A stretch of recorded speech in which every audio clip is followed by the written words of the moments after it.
Hello everyone, Kayla here, and this is What the Kink, a natural hair channel.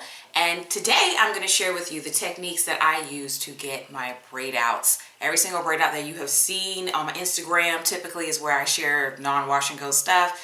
All of them are done with the same technique, so stay tuned. We're going to get into everything straight from when the hair is washed all the way to where it's dry and it looks like this.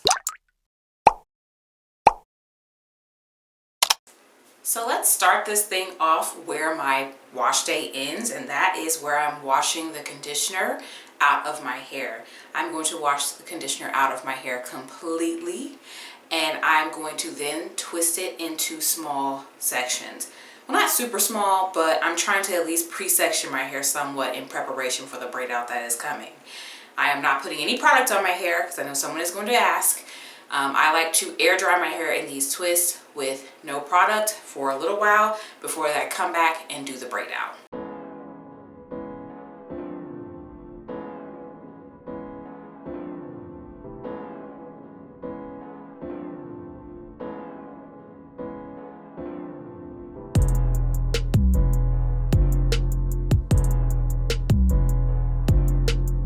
Okay, so it's been a couple of hours. I got my twist here. They are still damp. I do not dry my hair all the way to dry. I know first thing off the bat, people are gonna be like, why no product? So, my hair dries like this with no product. You see it has like a lot of sheen and like it's really soft and it's nice. That's how my hair dries with no product. If your hair will not dry like that with no product, then I would recommend maybe first start with a leave-in spray. If that still doesn't give you the results, then try going to a very light cream leave-in, and then if that still doesn't get it, then maybe just go on all out and do a heavier product.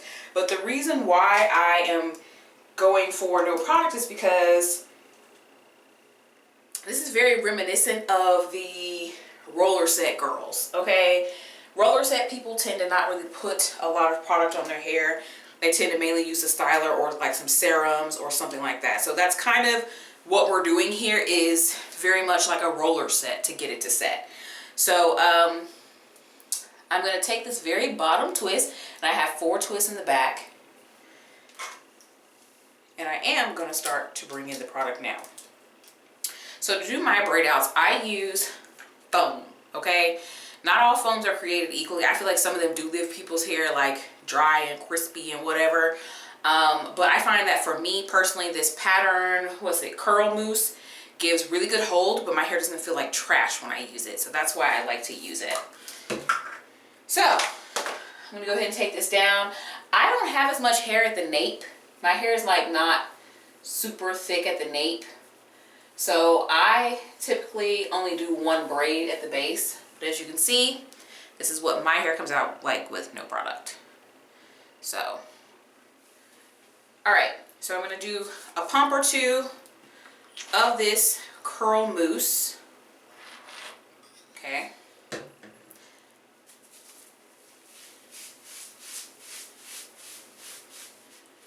My hair is not bone dry, so I'm not going to be trying to like overly compensate for it with tons of foam, you know. And then I'm going to take this section, I'm going to pop a braid in. Now, I know that, like, because I have some older videos of me braiding my hair, I've had people like worry about what type of braid I'm doing. Like, honestly, I really don't think that matters. I really don't think the over braid, under braid, whatever, when you're doing single braids like this, I really don't think it matters, friend. It's really not that big of a deal. When I get close to the end, what I'm going to do is I'm going to actually split this hair apart, or sometimes I'll just like stick it into another piece of hair if it disappears, and then I'm just going to do a 2-strand twist. So you can just do that either way. I don't think that's something that really matters that much. I just want to make the hair like really easy to take down, and that's why I'm switching to a twist at the end, because it's just easier to unravel. I used to braid my hair all the way down to the bottom, but it is a pain to take out. All right, so another thing that makes it easier to take out for me is to have a roller to fasten it, or really that doesn't really make it easier to take out, but just makes it easier, I guess, to do. But I like to use these rollers. So these are satin color covered foam rollers, and I'm just gonna, this blue shirt is killing me. Gonna just do like this, give it a little roll. I don't do too much because I don't want too curly Sue, but I like the look of the curly ends. And I do it like that. I noticed that a lot of people, if you're following my braid out routine versus other people's routine, other people seem to go for like not a super curly end. They also tend to go for a lot of very small braids to get more of like an almost wash and go look. I don't go for that wash and go look. So the braids I'm doing are a little bit bigger, and this section's not super thick, so I'm gonna just do a single braid here too. Yeah, I want that artificial big braid look, that wave. Like, that's what I want for my hair. I don't really want it to look like a wash and go. If I want to look like a wash and go, I'll do a wash and go. So that's how I do my braid outs. If you want the wash and go look, basically this ain't the video. You ain't gonna get that result following my video. One more thing before I do some magical editing. I know people may be wondering also why did I dry my hair prior to doing this, if I'm just going to come back and wet it up with product and stuff. But the reason I do that is because it ensures that my hair dries. My hair is going to be 100% dry when I get up in the morning. I'm going to sit under the dryer, of course, just a little bit. But after that, I'm going to just go to sleep on this. And then when I wake up in the morning, it will be dry. It is always dry. So I just lost the strands before I start to twist it. But anyways, yeah, it's always dry. So I started doing this to make sure of that, because one thing that'll ruin your braid out is if your braid out ain't dry. That'll mess it right on up. Alright, so I'm gonna go ahead and finish this, and then we'll talk some more. So another detail that I left out that I forgot is that if the braids are side by side like this, I will actually take my roller and I will roll them together. So they're going to be like the same length roughly. And I do kind of like look at where all of my other rollers are and try to do kind of the same, so my hair's not like all over the place looking absolutely crazy. So I have finished the braids. Just wanted to show you guys what they look like complete, to see, like, you know, the size of them and how many I have.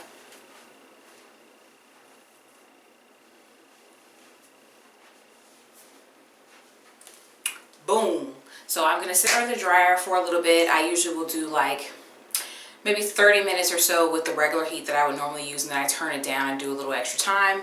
And then to sleep, I just put a regular bonnet and like put the rollers in there and kind of like stuff them up or like crisscross them to make sure everything fits. And then if I feel like my hair needs more time in the morning, I'll dry it. But usually it doesn't. And I just take it down and we're good to go for the next couple of days. So let's get on that.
this is what my braid out comes out looking like. And you may have noticed in the takedown footage a couple of things. Number one, the braids are very easy to take out because I'm just like unrolling the ends a bit and then popping them apart. Occasionally I do have to re-smooth so I can continue on up the hair, but it pops apart very easily. Second thing you may have noticed is that I don't do any additional separation or fluffing. I don't prefer to do that with my hair. It makes it look fresh for longer. It stays intact longer if I don't do all the extra manipulation. Also, there may be like some parts and things in the back. I do not go in and fluff my hair at the roots. That's also something I don't do. Over the days, the roots will loosen up and then it will like cover all that stuff up. Speaking of days, I know I'm going to be asked, I typically wear my braid outs about 4 days, and then the way that I preserve them is I put a hair tube on and I just pull my hair straight up Marge Simpson style, tuck the thing in a little bit, and that's it. In the morning I take it off. Yes, it's lopsided, I don't care. Shake my hair down and go. Again, no additional products, no additional fluffing or anything like that. And then about midway through on the evening of day 4, then I'll go ahead and do a rebraid, a refresh. And yes, I am going to be filming a refresh, a rebraid for you guys. It will be in a future video so you can see exactly what my hair looks like, because it does look slightly different when I do the refresh. And it also gets me all the way through to the end of the week. So this is a very low manipulation style for me, as are all of the hairstyles that I do, because I'm not about doing excessive manipulation and fooling around with the hair too much. If you enjoyed seeing how I do some of my non-wash and go styles, I previously put up a bun video showing you how I get my hair smooth and slicked down. So definitely go and check that out over here. I'll let YouTube recommend another video over here. Subscribe, I post videos every week, and I'll talk to you in the next one.